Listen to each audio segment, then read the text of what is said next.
enfin n'importe quel psychiatre en examinant le personnage vous dira que c'est un psychopathe. Maintenant, on peut parler de troubles de la personnalité asociale et une belle autre description, c'est le narcissisme malin, c'est-à-dire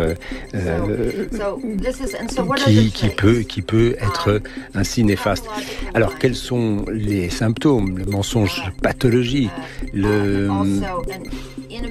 l'incapacité à planifier l'avenir, l'absence de maîtrise des impulsions, l'absence de culpabilité et l'absence d'empathie.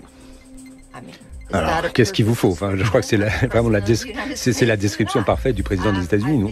Toutes les belles âmes, les gens intelligents, les gens cultivés, etc., passent leur temps à être outrés par les imbécilités de ce type, et sans se rendre compte, évidemment, que c'est précisément ce qu'ils recherchent. Il suffit de voir les late shows sur les télés américaines, les shows de, je sais pas moi, Stephen Colbert ou John Oliver, etc., ils n'ont jamais été aussi drôles. Et effectivement, objectivement, ils n'ont jamais été aussi drôles, ils n'ont jamais été aussi dans la jouissance de leur activité. Et nous, comme spectateurs de cette affaire, on n'a jamais été autant dans la jouissance aussi. Donc, merci, d'une certaine manière, Monsieur Trump, parce que vous nous donnez beaucoup de plaisir. I have determined that it is time to officially recognize Jerusalem as the capital of Israel.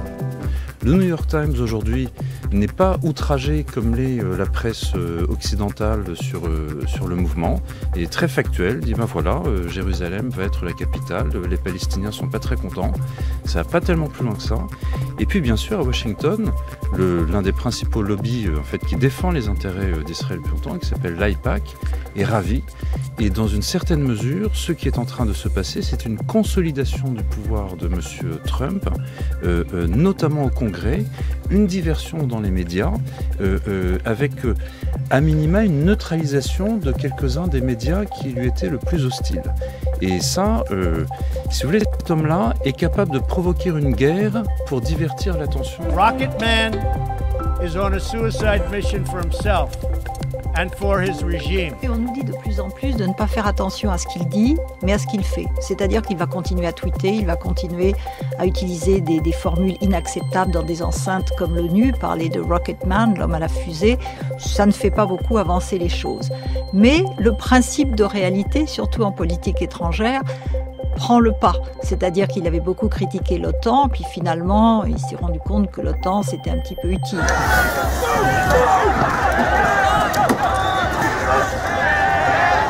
Pour Steve Bannon, il se définit souvent comme un trotskiste de droite. Les conservateurs aiment bien cette formule-là en disant qu'il y a une révolution qui est en cours, une révolution conservatrice qui est en cours, une révolution complètement inédite. Et les gens qui ont manifesté à Charlottesville le croient également.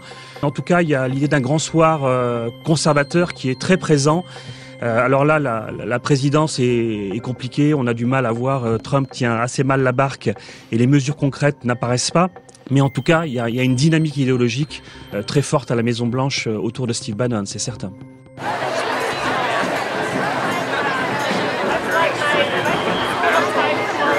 Oui, il est certain que la mobilisation et les mouvements sociaux dans leur ensemble vont être la principale forme de résistance, puisqu'on voit que les institutions dont on pensait qu'elles seraient un système de digue face aux éventuels dommages que pourrait causer Donald Trump sur les principes démocratiques américains sont finalement assez fragiles. Il faut donc compter, en particulier aux États-Unis, qui est un pays qui a assez peu de corps intermédiaires et dont l'identification partisane est un petit peu compliquée. Il faut compter sur les mouvements sociaux. Et donc les femmes ont lancé ce mouvement donc pour le 21 janvier. On a cette vision d'un électorat de Trump qui n'est pas rationnel. Alors, la rationalité, elle est très simple à trouver. Les années 1999-2013 ont été des années, je dirais, de dégradation du niveau de vie, des modes de vie, qui vont bien au-delà de ce qu'on sait d'habitude sur la montée des inégalités. Et la presse américaine était remplie toute l'année dernière d'analyses très sérieuses sur la hausse de la mortalité dans la population blanche de 45 à 54 ans.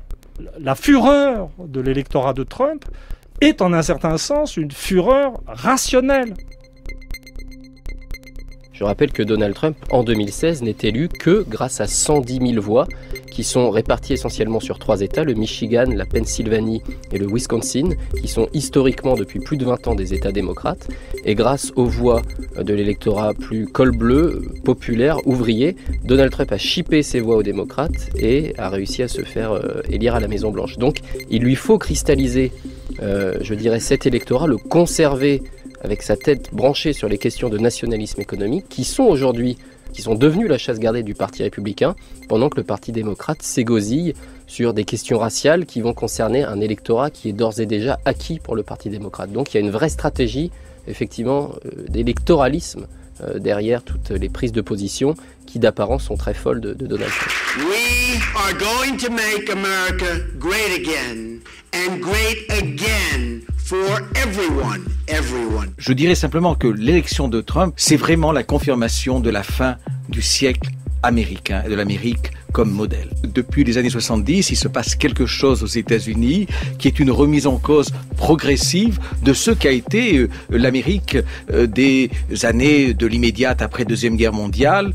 On a, si vous voulez, cette formule qui est revenue sans cesse, bring our country back. C'est-à-dire qu'il y a une partie de l'Amérique qui ne se reconnaissait plus dans l'Amérique